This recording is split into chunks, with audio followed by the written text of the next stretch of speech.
اما بعد فقد قال اللہ تبارک و تعالی کما ورد فی سورۃ البقرہ اعوذ باللہ من الشیطان الرجیم بسم اللہ الرحمن الرحیم لیس البر ان تولوا وجوہکم قبل المشرق والمغرب ولكن البر من آمن بالله واليوم الآخر والملائكة والكتاب والنبيين وآتى المال على حبه ذوي القربى واليتامى والمساكين وابن السبيل والسائلين وفي الرقاب وأقام الصلاة وآتى الزكاة والموفون بعهدهم إذا عاهدوا والصابرين في البأساء والضراء وحين البأس أولئك الذين صدقوا وأولئك هم المتقون صدق اللہ العظیم رب اشرح لی صدری ویسر لی امری واحلل عقدۃ من لسانی یفقہوا قولی۔ آیہ بر کا ایک رواں ترجمہ بھی ہم پچھلی نشست میں کر چکے ہیں اور اس کے بارے میں 4 تمہیدی باتیں بھی آپ کے سامنے آ چکی ہیں۔ اختصار کے ساتھ انہیں ذہن میں تازہ کر لیں۔ یہ قرآن حکیم کی بڑی آیتوں میں سے ایک آیت ہے۔ جیسے قرآن کی صورتیں بہت بڑی بھی ہیں، سورہ بقرہ 2.5 پاروں پر پھیلی ہوئی، ایسے ہی بہت چھوٹی بھی ہیں جیسے سورۃ العصر جو ہم نے پڑھی۔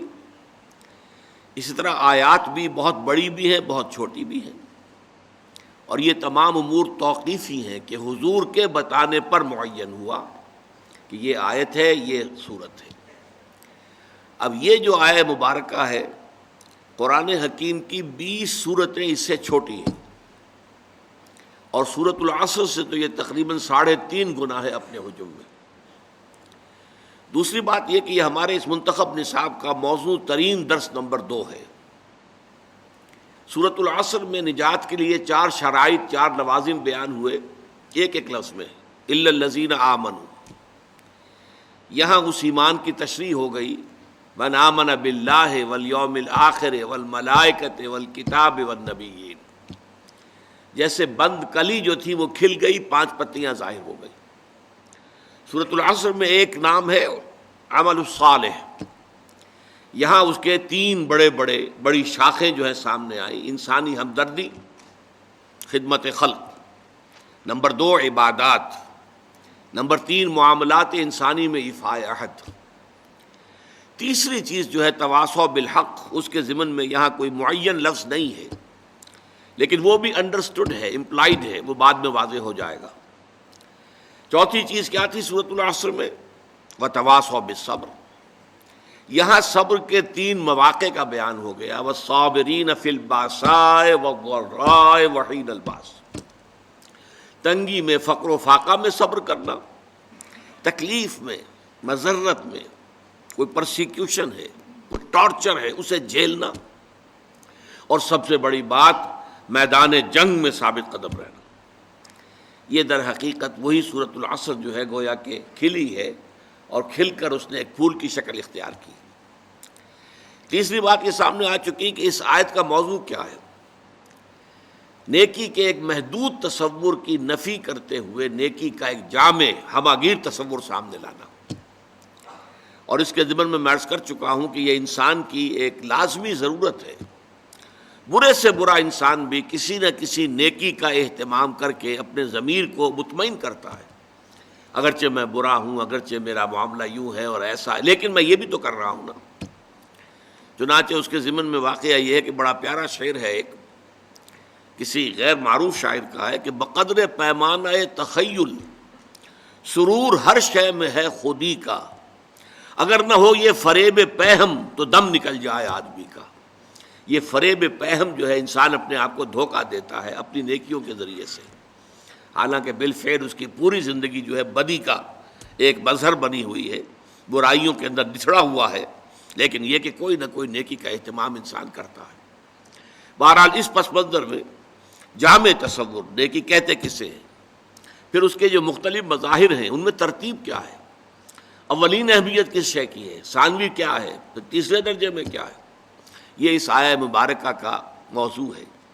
پھر شان نزول یا اس کا پس منظر، تحویل قبلہ کا معاملہ، اگرچہ 2 رکوع جو ہیں سورہ بقرہ کے 17واں اور 18واں، اس میں یہ حکم آیا بڑی تکرار کے ساتھ، لیکن 2 رکوع پہلے اس کی تمہید باندھ دی گئی تھی، للہ المشرق والمغرب فینما تولوا فثم وجہ اللہ، مشرق و مغرب سب اللہ کے ہیں، جدھر بھی منہ کرو گے اللہ ہی کا رخ ہے۔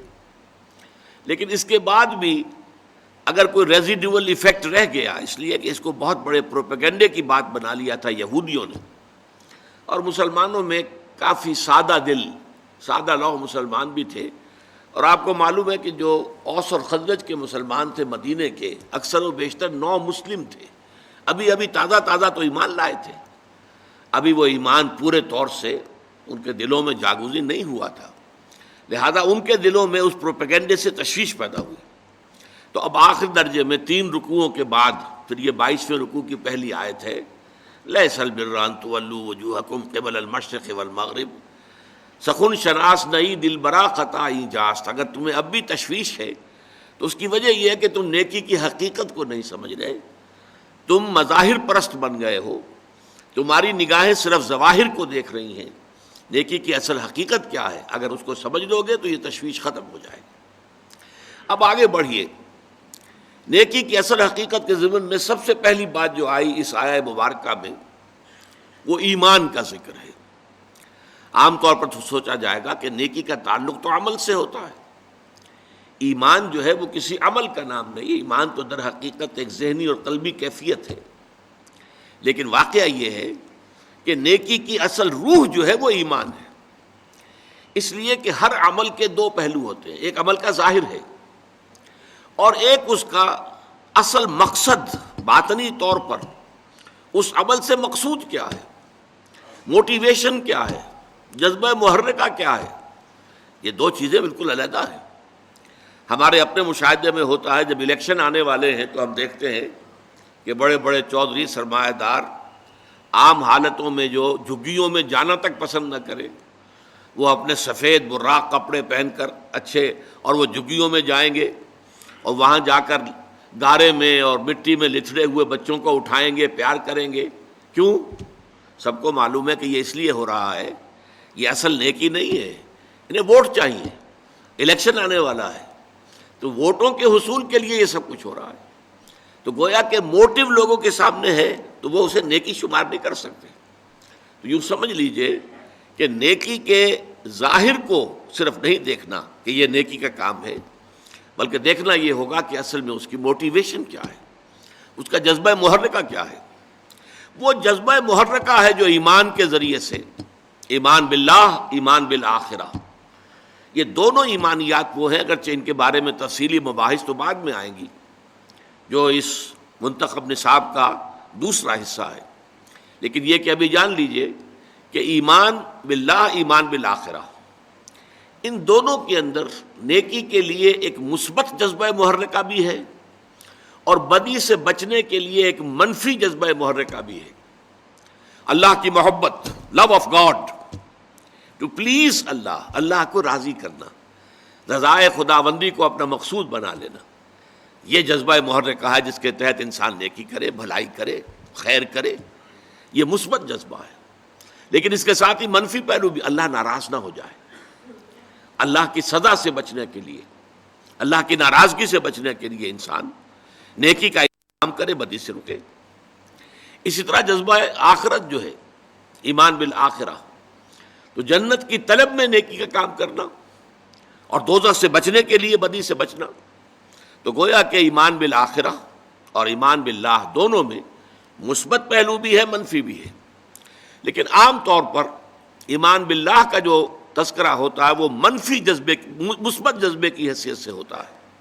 اللہ کی محبت، والذین آمنوا اشد حبا للہ، جو واقعتاً صاحب ایمان ہے ان کے اندر شدید ترین تمام محبتوں سے زیادہ قوی محبت اللہ کی ہوتی ہے۔ تو اللہ کی محبت کے تحت کوئی کام کرنا اور صرف آخرت کے جزا کے لیے اور آخرت کی سزا سے بچنے کے لیے کرنا، اگر یہ جذبہ محرکہ نہیں ہے تو چاہے کوئی عمل کتنا ہی بڑا نیکی کا عمل نظر آتا ہو، وہ نیکی نہیں ہے۔ ہمیں دیکھنے میں نیکی نظر آئے گی.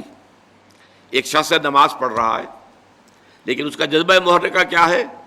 وہ لوگوں کو دکھانا چاہتا ہے، اپنے تقوی اور دینداری کا روب گانٹنا چاہتا ہے. لہذا یہ نماز پڑھنے کا فعل بھی اللہ کے نزدیک شرک ہے. من صلی یرائی فقط اشرک، حضور نے فرمایا جس نے نماز پڑھی دکھاوے کے لیے، ریاکاری کے لیے، اس نے شرک کیا.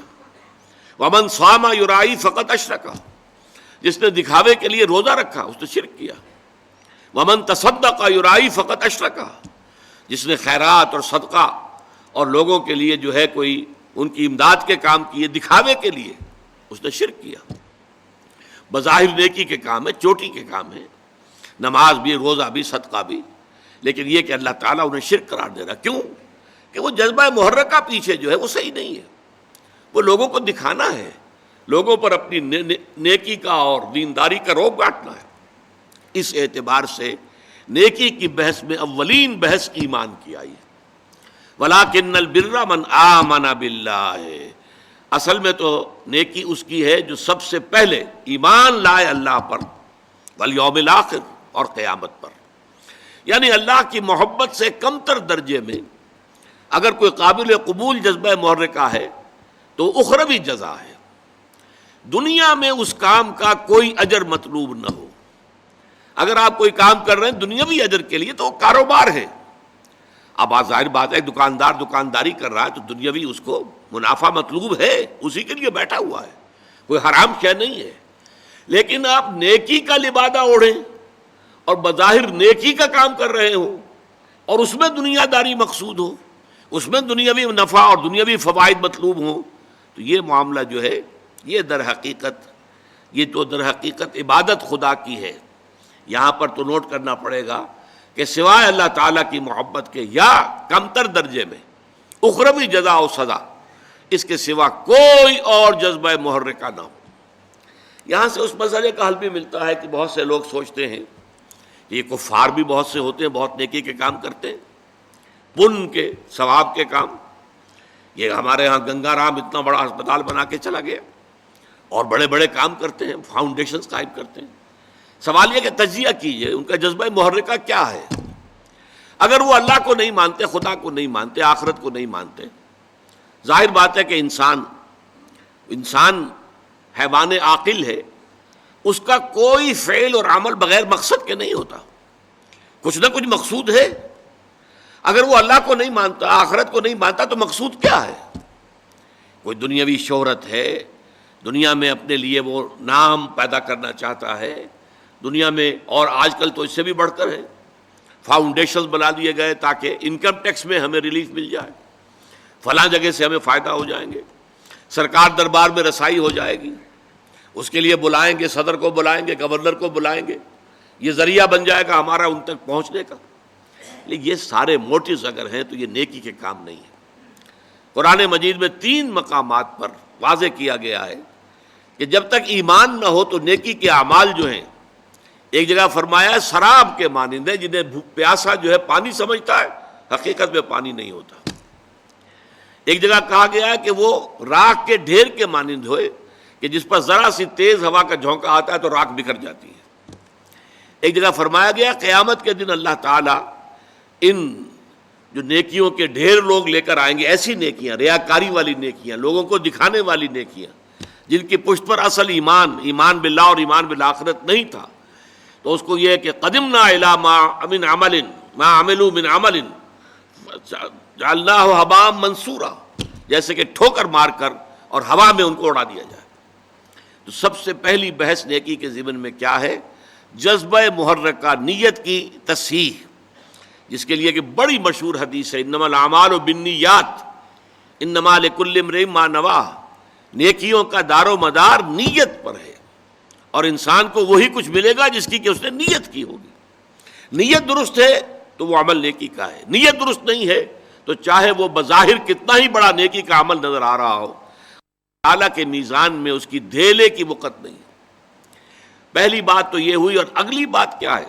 ایمان باللہ، ایمان بالآخرت کے بعد اس کے بعد 3 اور ہیں، والملائکۃ والکتاب والنبیین.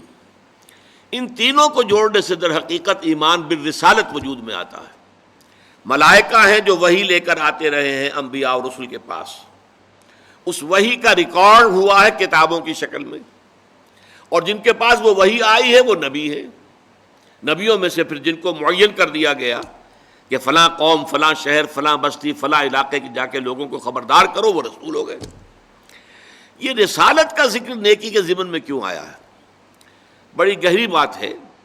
نیکی بھی ایک جذبے کے طور پر انسان میں ابھرتی ہے، اور بسا اوقات جیسے دوسرے جذبات جو ہیں وہ غیر معتدل اور غیر متوازن ہو جاتے ہیں، ایسے ہی نیکی کے جذبے کے بارے میں اندیشہ ہوتا ہے کہ وہ غیر متوازن اور غیر معتدل ہو جائے۔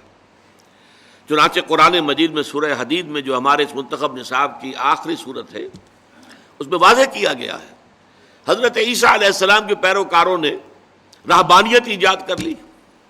ظاہر بات ہے نیت تو بری نہیں تھی، اللہ سے لو لگانی ہے، کیا دنیا کے بکھیڑوں میں پڑے، کیا شادی بیاہ کریں، کیا اہل و عیال کا جو ہے کھکیڑ مول لے، پھر اللہ کے ساتھ لو نہیں لگا سکیں گے۔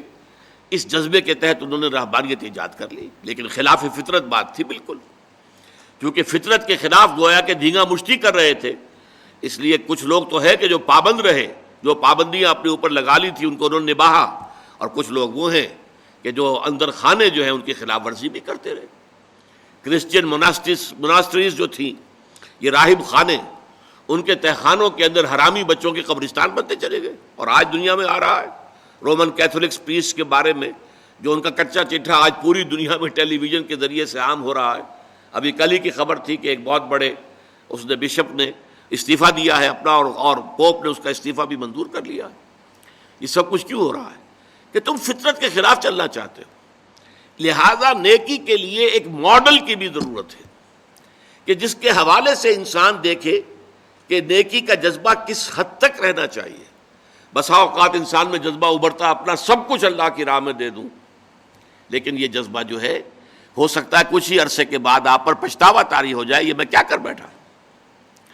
حضور کی زندگی کے، حیات مطہرہ کے متعدد واقعات ہیں کہ ایک صحابی آتے ہیں، میں اپنا سب کچھ اللہ کی راہ میں دے دینا چاہتا ہوں۔ حضور نے فرمایا نہیں، تم اپنی اولاد کو فقیر بنا کر چھوڑ کے جانا چاہتے ہو دنیا سے؟ انہوں نے عرض کیا اچھا میں آدھا دیتا، نہیں آدھا بھی بہت زیادہ ہے۔ پھر عرض کیا اچھا تہائی؟ ہاں تہائی قبول ہے۔ یہ تہائی ہی وہ ہے جس کے لیے انسان کو اختیار ہے کہ وہ اپنی جائیداد میں جو بھی ترکہ ہے اس میں وصیت کر سکتا ہے کسی کے لیے۔ باقی حصہ جو ہے 2/3 وہ وارثوں کا ہے، اس کے لیے جو بھی حصے مقرر کر دیے اللہ نے اسی کے مطابق تقسیم ہوگا۔ تو تہائی کو حضور نے قبول کر لیا۔ اس میں استثناءات ہوتی ہیں۔ حضرت ابوبکر رضی اللہ تعالیٰ عنہ ایک مستثنیٰ شخصیت تھے۔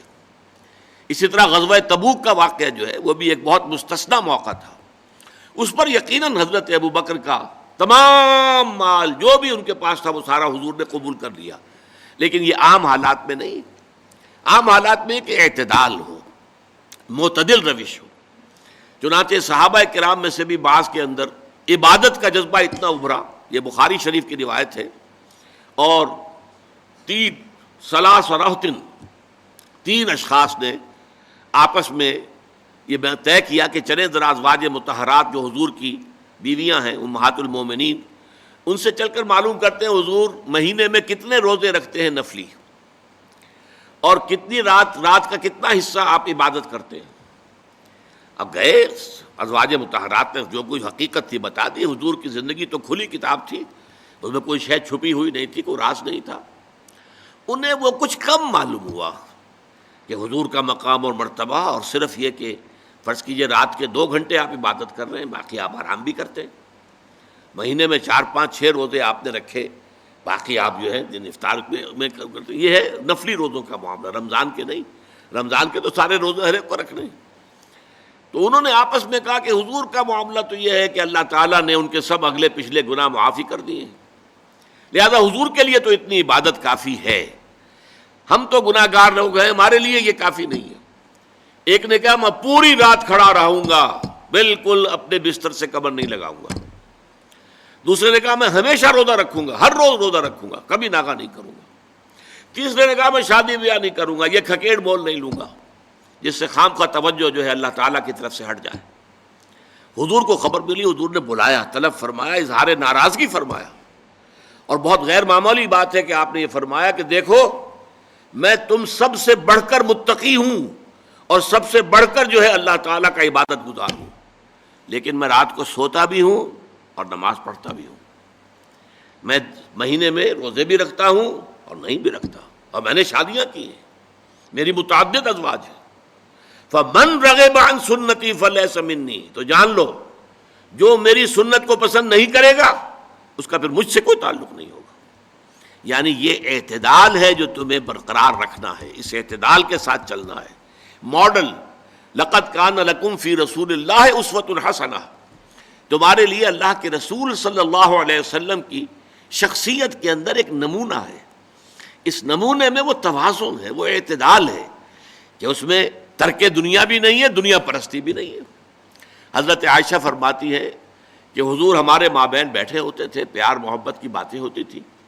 حضور کی جو نجی اور عائلی زندگی ہے، وہ ہمارے ہاں جو بعض لوگ ہیں جنہیں تقویٰ کا کچھ زیادہ ہی جن پر رنگ چڑھ جاتا ہے، بڑی خشونت سی ہر وقت رہتی ہے، طبیعت میں سختی آ جاتی ہے، گھریلو زندگی میں بھی پیار و محبت کا گزر نہیں رہتا۔ حضور کا معاملہ وہ نہیں تھا، آپ ازواج کی دل دہی کرتے تھے، دل جوئی کرتے تھے، محبت کرتے تھے، پیار کرتے تھے، بہت شفقت سے پیش آتے تھے۔ تو حضرت عائشہ فرماتی ہیں کہ ہمارے مابین بیٹھے ہوتے تھے اور یہ کہ جیسے ہی اذان کی آواز آتی تھی ایسے اٹھ کر چل دیتے تھے جیسے ہمیں جانتے ہی نہیں کہ ہم کون ہیں۔ یہ توازن ہے۔ اب اللہ کی پکار آ گئی حی علی الصلاح، اب فوراً اٹھ جانا ہے۔ اب کوئی محبت دنیاوی، کوئی تعلق، کوئی کسی کی دلجوئی، یہ اب راستے میں آڑے نہیں آنی چاہیے، بلکہ فوراً اٹھ جانا ہے۔ لیکن یہ کہ اپنی جگہ پر ازواج مطہرات کے بھی حقوق ہیں۔ وَإِنَّ لِنَفْسِكَ عَلَيْكَ حَقًّا وَإِنَّ لِزَوْجِكَ عَلَيْكَ حَقًّا، تمہارے نفس کا بھی تم پر حق ہے، تمہاری بیوی کا بھی تم پر حق ہے۔ زَوْجِكَ عَلَيْكَ حَقًّا، تم سے جو ملاقات کرنے کے لیے آتا ہے دوست ملاقاتی، اس کا بھی تم پر حق ہے۔ تو یہ توازن اور اعتدال جو ہے یہ ہمیں ملتا ہے پرفیکٹ ماڈل کی شکل میں، اور وہ ماڈل ہے کہ جو انبیاء اور رسول کے ذریعے سے ہمیں ملا۔ تو ایمان کی نیکی کے بحث میں سب سے پہلی بحث ہوئی ایمان کی، ایمان باللہ، ایمان بالآخر، ایمان بالیوم الآخر۔ اس کا تعلق ہے موٹیویشن، نیکی کے لیے جذبہ محرکہ کیا ہونا چاہیے؟ اللہ کی محبت اور صرف آخرت کی جزا۔ کوئی دنیاوی نفع اور دنیاوی کوئی اس کا رزلٹ اور کوئی بدل اگر پیش نظر ہے، لا نرید منکم جزاء ولا شکورا انما نطعمکم لوجہ اللہ، ہم تمہیں کھانا کھلا رہے ہیں صرف اللہ کی رضا کے لیے۔ لا نرید منکم جزاء ولا شکورا، ہم تم سے تو نہ یہ چاہتے ہیں کہ کوئی بدلہ ہمیں دینا اور نہ تمہاری طرف سے شکریہ ہمیں مطلوب ہے، نہیں، صرف اللہ کے لیے۔ کوئی شے بھی دنیاوی مطلوب کے درجے میں اگر آ گئی تو پھر وہ نیکی نہیں ہے، وہ تو پھر کاروبار بن گیا۔ نیکی وہی ہے جس کا واحد جذبہ محرکہ ایمان باللہ اور ایمان بالآخرہ ہو، اور اس کے لیے ماڈل اسوہ رسول ہے صلی اللہ علیہ وسلم۔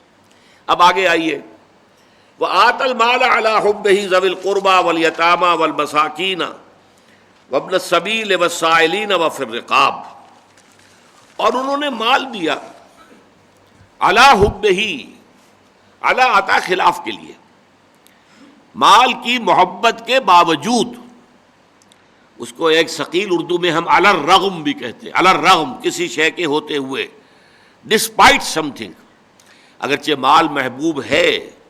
زین للناس حب الشہوات من النساء والبنین والقناطیر المقنطرۃ من الذہب والفضۃ والخیل المسومۃ والانعام والحرث، اللہ انسان کی سرشت کے اندر مال کی محبت ڈال دی گئی، لیکن یہ کہ یہ مال محبوب ہونے کے باوجود انسان اسے خرچ کر سکے، کس کے لیے؟ آت المال علی حبہ ذوی القربى، قرابت داروں کو، والیتامى، یتیموں کو، والمساکین، محتاجوں کو، وابن السبیل، اور مسافروں کو، والسائلین، اور مانگنے والوں کو، وفی الرقاب، اور گردنوں کے چھڑانے میں۔ اب پہلا نقطہ نوٹ کرنے کا جو ہے اور جو اہم ترین ہے وہ کیا ہے؟ دیکھیے، موضوع کے اعتبار سے ترتیب بدل جاتی ہے۔ اگر موضوع یہ ہو کہ ارکان اسلام کیا ہے تو سب سے پہلے کلمہ شہادت، ایمان کا لفظ اس میں نہیں آتا، شہادت اللہ الہ الا اللہ وان محمد رسول اللہ، اور اس کے فوراً بعد اقام الصلاۃ و ایتاء الزکاۃ، فوراً بعد۔ یہ کیوں ہے؟ اراکین اسلام یہی ہے، ارکان اسلام یہی ہے۔ اسی طریقے سے اسلامی معاشرے کے اندر اس کی جو ہمیں تنظیم کرنی ہے، آرگنائز کرنا ہے، اس میں اہم ترین چیز کیا ہے؟ نماز اور زکوٰۃ۔ لیکن یہاں بحث ہے نیکی کی حقیقت کیا ہے۔ یہاں آپ دیکھ رہے ہیں کہ نماز اور زکوٰۃ کو بعد میں لے گئے اور پہلے آ رہی ہے انسانی ہمدردی۔ انسان اپنا مال خرچ کر سکے، قرابت داروں، رشتہ داروں کو، ان میں سے جو غریب ہیں ان کی مدد کرے، یتیم جو بے سہارا رہ گئے، جن کے والد فوت ہو گئے ہیں، اب ان کا کوئی سہارا نہیں ہے، والمساکین، یہ جو مسکنہ کہتے ہیں، کم ہمتی، بعض لوگوں کا ہوتا ہے کہ بظاہر اچھے نظر آ رہے ہیں، اچھے بھلے ہیں، کوئی بیماری بھی نہیں ہے، لیکن جسے ہم نیورستھینیا کہتے ہیں، وہ اعصابی کمزوری ایسی ہوتی ہے، کم ہمتی طاری ہو جاتی ہے کہ اپنے پاؤں پر کھڑے نہیں ہو سکتے، وہ مساکین ہیں، محتاج، خود کفیل نہیں ہو پا رہے، اپنی ضرورتیں پوری نہیں کر پا رہے کسی وجہ سے، وابن السبیل اور مسافر۔ اس لیے کہ مسافرت میں یہ کیفیت پیدا ہو سکتی ہے کہ ایک شخص اپنے گھر میں اچھا بھلا ہے، اب آج کل تو آپ کو معلوم ہے ٹریولرز ٹیکس بھی ہیں اور فلاں بھی ہے اور فلاں بھی ہے، پہلے تو کچھ نہیں ہوتا تھا، اور راستے میں جو پونجی لے کر آدمی چلا ہے، فرض کیجئے چوری ہو گئی تو اب تو وہ بالکل بے یار و مددگار ہے، اس کے پاس کچھ بھی نہیں، کوئی جاننے والا نہیں، کوئی قرض نہیں لے سکتا، کسی سے مانگ سکتا۔ تو سائل کے لیے ہو سکتا ہے جو مبن سبیل ہے کہ پھر وہ جو ہے ایسی حالت میں آ جائے کہ اس کو مدد کی ضرورت ہو۔ وہ سائلین، مانگنے والے۔ اس ضمن میں قرآن مجید نے اور حدیث نے اور حضور کی سنت و سیرت نے ایک بڑا عجیب، ایک اعتدال والی روش ہمیں سکھائی ہے۔ سوال کی مذمت ہے، مت مانگو کسی سے کچھ، جو کہ مانگنا اللہ سے مانگو، مانگو اللہ سے، انسانوں سے مت مانگو۔ مانگنے والا اپنی عزت نفس جو ہے ہتھیلی پر رکھ کر پیش کرتا ہے جس سے مانگ رہا ہے، مجھے دیجئے کچھ۔ عزت نفس تو یہاں رکھی ہے نا، گئی۔ تم اپنی عزت نفس کا دھیلا نہ کراؤ، جو مانگنا ہے۔ حضور نے فرمایا کہ اگر جوتے باندھنے کا فیتا جو ہے وہ تمہیں چاہیے، اللہ سے مانگو۔ اب یہ اللہ کا معاملہ کس ذریعے سے پہنچا دے، کس کے دل میں ڈال دے، کیا شکل پیدا کر دے، تمام اسباب جو ہیں عالم کے وہ تو اللہ کے قبضہ قدرت میں ہے۔ کون سے سبب کے ذریعے سے اللہ تعالیٰ وہ تمہاری ضرورت پوری کرا دے، یہ اس پر چھوڑو، مانگو اللہ سے۔ انسانوں کے سامنے دست سوال دراز مت کرو، لیکن دوسری طرف اگر کوئی اپنی ہتھیلی آپ کے سامنے کر ہی دے تو اسے ٹھوکر مت مارو۔ اس نے عزت نفس جو ہے اپنی ہتھیلی پر رکھ کر آپ کے سامنے رکھ دی ہے۔ اب تمہاری مروت، تمہاری شرافت کا تقاضا یہ ہے کہ اما السائل فلا تنہر، اب انہیں جھڑکنا نہیں ہے، ڈانٹ ڈپٹ نہیں کرنی ہے۔ اگرچہ ہمارے آج کل کے معاشرے میں جو پروفیشن بن گیا بیگری کا، اس میں بسا اوقات جو ہے پیچھا چھڑانا مشکل ہو جاتا ہے، اور واقعہ یہ ہے کہ ان کی اگر مدد کی جائے، اب کیا ہے، وہ آپ نے 1 روپیہ دے دیا تو بعض لوگ سمجھتے ہیں شاید بہت بڑا، میں نے حاتم طائی کی قبر پر لات مار دی، روپیہ دے دیا، لیکن یہ تو اصل میں انسٹیٹیوشن آف بیگری کو آپ نے سپورٹ کیا۔ لیکن یہاں بھی آپ معذرت کریں، کچھ بھی کریں، کسی طریقے سے آپ اگر نہیں دینا چاہتے ہیں نہ دیں، ٹھیک ہے، لیکن ڈانٹنے کا آپ کو حق نہیں ہے، جھڑکنے کا آپ کو حق نہیں۔ اما السائل فلا تنہر، بلکہ یہ بھی آیا ایک حدیث میں کہ تم دو، کچھ نہ کچھ دو، سائل کا ہاتھ خالی نہ لوٹاؤ۔ یہاں تک ایک حدیث میں الفاظ ہیں، سائل کو ضرور دو، خواہ وہ گھوڑے پر سوار ہو کر تمہارے پاس آیا ہو۔ گھوڑے پر سوار ہو کر آنے والا جو ہے وہ تو صاحب عزت، صاحب حیثیت انسان ہوتا تھا نا۔ گھوڑا تو عرب میں ہر ایک کے پاس نہیں ہوتا تھا، اونٹ تو کہہ سکتے ہیں آپ کے بہت عام تھا، بھیڑیں بکریاں عام تھیں، گھوڑا جو ہے وہ تو کسی صاحب ثروت انسان کے پاس ہی ہوتا تھا، صاحب حیثیت۔ تو گھوڑے پر سوار ہو کر آ رہا ہے، لیکن تمہیں کیا معلوم اندرونی طور پر اس کی کیا کیفیت ہے، کیا اس کے اوپر بپتا پڑ گئی ہے، کون سے صورتحال سے وہ اچانک دوچار ہو گیا ہے۔ لہذا دے سکتے ہو تو دو، لیکن یہ کہ نہیں دے سکتے تو معذرت، قول معروف یہ کہو اور نرم انداز میں ان سے معذرت کرو۔ تو فرمایا وفر رقاب، اور آخری شے کیا ہے، گردنوں کی چھڑانے میں۔ گردنوں کا چھڑانا پچھلے زمانے میں کیا ہوتا تھا، غلاموں کا آزاد کر دینا۔ کہیں غلام ہے بیچارہ، آپ نے اپنے پیسوں سے خریدا اور آزاد کر دیا، جیسے حضرت ابوبکر صدیق رضی اللہ تعالیٰ عنہ نے متعدد غلاموں اور کنیزوں کو اپنے پیسے سے خرید کر آزاد کر دیا، جن میں سب سے بڑا نام حضرت بلال کا ہے رضی اللہ تعالیٰ عنہ، ابو فقیہ کا ہے رضی اللہ تعالیٰ عنہ، کئی جو ہیں وہ کنیزیں تھیں جن کو کہ خریدا ہے، آزاد کیا۔ یہ پھر رقاب، رقبہ کہتے ہیں گردن کو، گویا کہ اس کی گردن پھنسی ہوئی تھی شکنجے میں، غلامی کے شکنجے میں تھی اور آپ نے چھڑا دیا۔ آج کا معاملہ کیا ہے؟ غلامی کی تو اس شکل میں نہیں ہے۔ بسا اوقات ایسا ہوتا ہے کہ کوئی کاروباری شخص کسی قرض کے چکر میں ایسا پھنس جاتا ہے کہ پوری کوشش کرنے کے باوجود نہیں نکل پا رہا، جتنے ہاتھ پاؤں مار رہا اور پھنس رہا ہے۔ اب ایسے شخص کے لیے ایک مدد تو یہ ہے کہ آپ اسے کچھ نہ کچھ پیس میل کو گزارے کے لیے ماہانہ جو ہے اسے کوئی مدد کرتے رہیں، یہ بھی ایک صورت ہے، کیونکہ وہ اس وقت پھنسا ہوا ہے، کمائی نہیں کر پا رہا، اس کی کوئی آمدنی نہیں ہے، لہذا سسٹیننس کے لیے، اس کو برقرار رکھنے کے لیے کچھ نہ کچھ تو دو۔ ایک یہ ہے کہ کوئی لمپ سم قسم کی بڑی امداد کی جائے تاکہ ایک دفعہ وہ قرضے سے نجات پا جائے، تاکہ اثر نو اپنی معاش کی زندگی کا آغاز کر سکے، وہ اس لائن پر آ جائے، زیرو لائن پر، کہ کوئی مائنس بات اب نہیں ہے، اب کھڑا ہوا ہے آدمی اپنی جگہ پر، اب وہ اپنی معاشی زندگی کو اثر نو استوار کر سکتا ہے۔ تو یہ میں نے ان چھ جو ہیں ان کی وضاحت آپ کے سامنے کر دی۔ اب جو اصل سمجھنے کی بات ہے وہ یہ ہے کہ دیکھیے مظاہر جو ہے نیکی کے، ایک ہے نیکی کی روح، وہ تو ایمان باللہ، ایمان بالآخرہ، وَلَٰكِنَّ الْبِرَّ مَنْ آمَنَ بِاللَّهِ وَالْيَوْمِ الْآخِرِ، نیکی کے لیے ایک معتدل ماڈل وہ ہے رسالت کے ذریعے سے۔ نیکی کا یہ جذبہ جن اعمال کی شکل میں سامنے آتا ہے، ظاہر بات ہے کہ لطافت بے کثافت جلوہ آرا ہو نہیں سکتی۔ کوئی بھی لطیف شے ہے، اسے دنیا میں ظاہر ہونے کے لیے کوئی نہ کوئی مٹیریل، اس کا غلاف جب تک نہیں ہوگا اس وقت تک آپ اسے دیکھ نہیں سکتے۔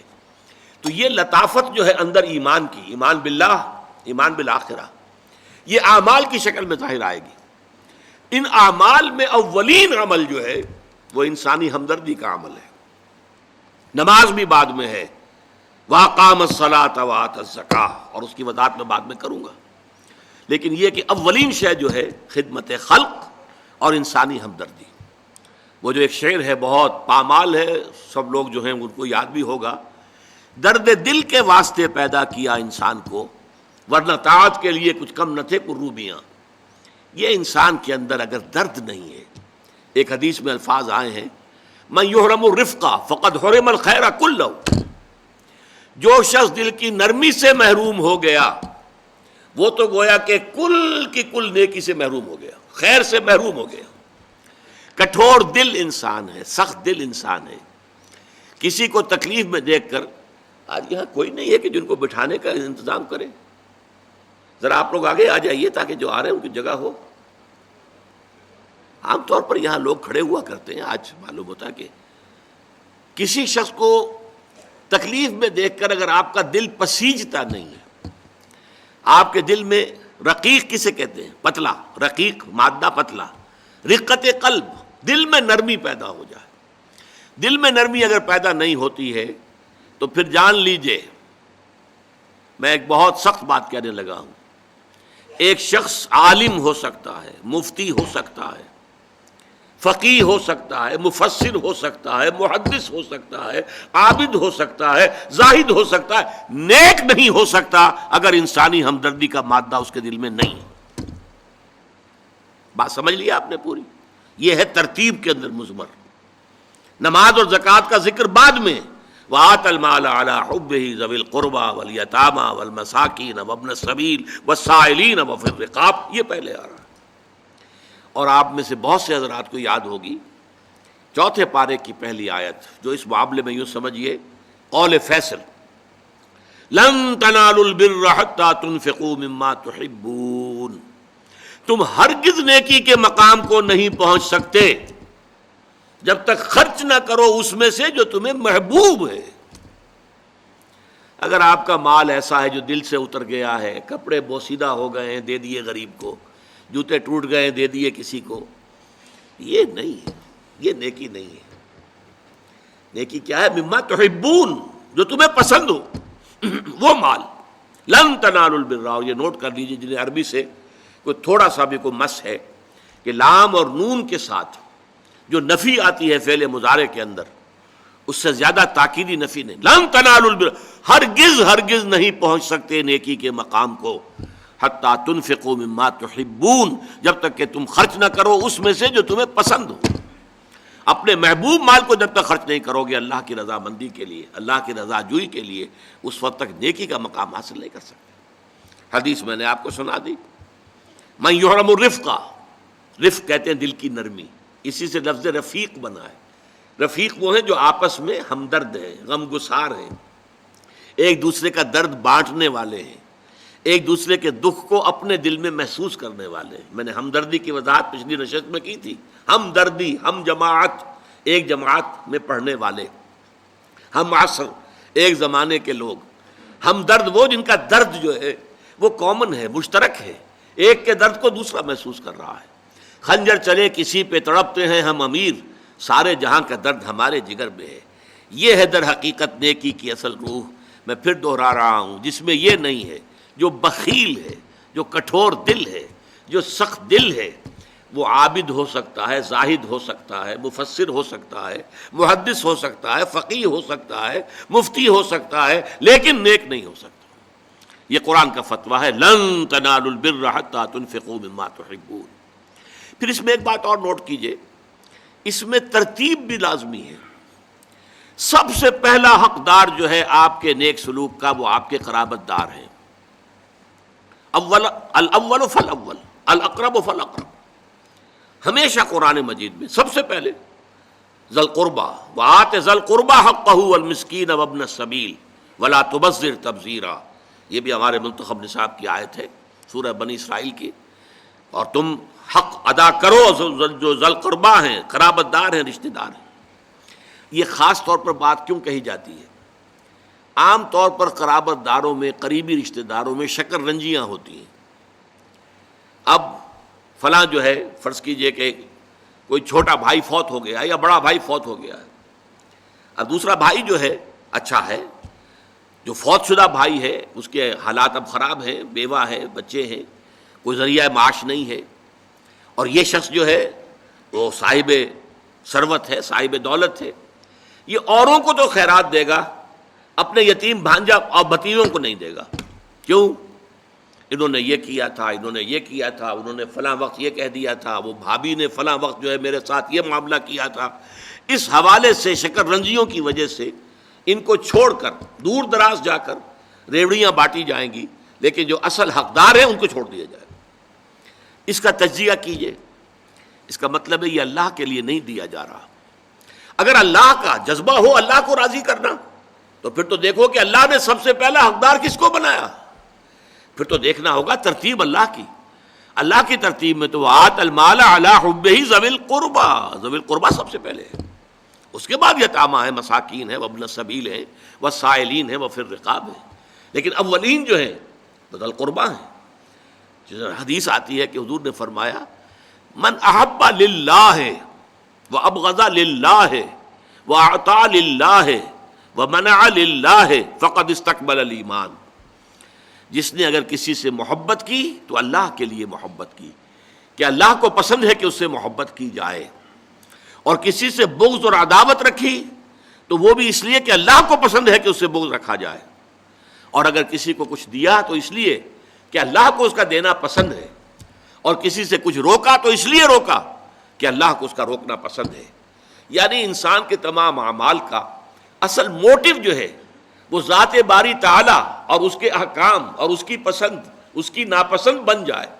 اگر یہ ہو جائے من احب للہ ہے وابغض للہ ہے واعطى للہ ہے ومنع للہ ہے فقد استکمل الایمان، تو ایسے شخص نے تو اپنے ایمان کی تکمیل کر لی. یہ کمال ایمان کا مقام ہے. تو لہذا نیکی کے معاملے میں یہاں ہمارے سامنے جو بات واضح طور پر آئی کہ آج کا جو ہمارا سبق ہے اس کا حاصل کیا ہے کہ نیکی کا ایک ظاہر ہے، ایک باطن ہے.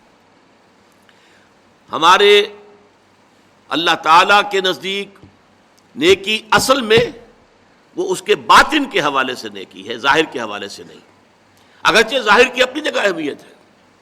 نماز پڑھو جیسے کہ مجھے دیکھتے ہو کہ میں نماز پڑھتا ہوں، صلو کما رأیتمونی اصلی. جیسے فرمایا کہ جب شمال کی طرف رخ کر کے نماز پڑھنے کا حکم تھا، تم نے پڑھی، یہ نیکی تھی۔ اب جنوب کی طرف حکم ہو گیا، اپنا رخ پھیر دو، اب یہ نیکی ہے۔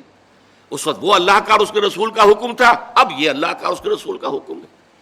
تو اس کو ظاہر پر مت جاؤ کہ یہ شمال اور جنوب للہ المشرق والمغرب، مشرق اور مغرب سب اللہ ہی کے لیے، لیکن یہ ہے کہ اس نیکی کے لیے اصل روح جو ہے سب سے پہلے ایمان باللہ، اللہ کی محبت سے سرشار ہو کر وہ کام کیا جا رہا ہو۔ اس میں تو اس حد تک اللہ کے رسول کی تربیت کا ایک واقعہ آپ کو سنا رہا ہوں کہ حضرت علی رضی اللہ تعالیٰ عنہ سے ایک شخص کی باقاعدہ دو بدو جس کو کہتے ہیں ایک جنگ ہوئی، لڑائی ہوئی، اور آخر کار حضرت علی اس کے اوپر قابو یافتہ ہو گئے، زمین پر گرا لیا، سینے پر بیٹھ گئے اس کافر کے، اور اب اپنا خنجر بھونکنے والے تھے کہ اس نے نیچے پڑے ہوئے بھی تھوک دیا حضرت علی رضی اللہ تعالیٰ عنہ کے منہ پر۔ بے بس تھا اور کچھ نہیں کر سکتا تھا، تھوک تو سکتا تھا۔ حضرت علی اس کو چھوڑ کر علیحدہ ہو گئے۔ وہ حیران ہوا، میں ان کے رحم و کرم پر تھا، میری تو بس ہو چکی تھی، میں کچھ بھی نہیں کرنے کے قابل تھا، پھر میں نے جس کو انگریزی میں کہتے ہیں to add insult to injury, میں نے ان کی توہین مزید کی کہ ان کے منہ پر تھوک دیا، تو اب تو اور زیادہ غصے کے ساتھ چاہیے تھا کہ یہ خنجر جو ہے بھونکتے میرے سینے میں، چھوڑ کے علیحدہ ہو گئے۔ پوچھا اس نے کہ یہ کیا ماجرا ہے؟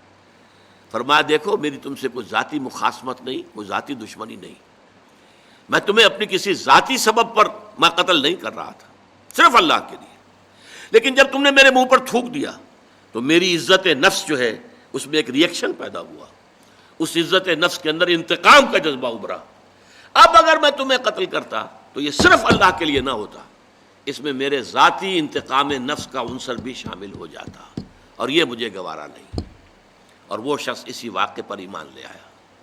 تو یہ ہے در حقیقت موٹیویشن، وَلَٰكِنَّ الْبِرَّ مَنْ آمَنَ بِاللَّهِ وَالْيَوْمِ الْآخِرِ وَالْمَلَائِكَةِ وَالْكِتَابِ وَالنَّبِيِّينَ وَآتَى الْمَالَ عَلَىٰ حُبِّهِ ذَوِي الْقُرْبَىٰ وَالْيَتَامَىٰ وَالْمَسَاكِينَ وَابْنَ السَّبِيلِ وَالسَّائِلِينَ وَفِي الرِّقَابِ۔ بارک اللہ لی ولکم فی القرآن العظیم ونفعنی وإیاکم بالآیات والذکر الحکیم۔